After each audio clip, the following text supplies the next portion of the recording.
আজকে আমরা যে পার্ট নিয়ে আলোচনা করব, সংবিধানে আসলে কি কি থাকে। কিছু সংখ্যা যেগুলো আমাদের সবসময় মুখস্থ রাখতে হয়, আর সংবিধান থেকে আমরা সবাই ভালো করে জানি যে প্রত্যেকটা পরীক্ষায় কমপক্ষে একটা করে প্রশ্ন থাকবেই। যার কারণে আপনি এই সংবিধান পার্টটা যত ভালো করে আয়ত্তে রাখতে পারবেন আপনার জন্য কিন্তু তত ভালো।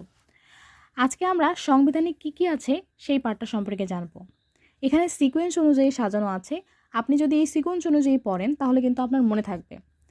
তো প্রথমে আমরা যদি দেখি, সংবিধানে কিন্তু প্রস্তাবনা রয়েছে একটি, মূলনীতি আছে 4টি, মৌলিক চাহিদা আছে 5টি, তফসিল 7টি, ভাগ 11টি, পরিচ্ছেদ 13টি, সংশোধনী 17টি এবং মৌলিক অধিকার, যেটা 16 থেকে 47 নং অনুচ্ছেদে বলা আছে, এটা 18টি এবং 153টি অনুচ্ছেদ রয়েছে। এভাবে যদি আপনি ধাপে ধাপে মুখস্থ রাখেন ক্রম অনুসারে, তাহলে আপনি সহজেই মনে রাখতে পারবেন।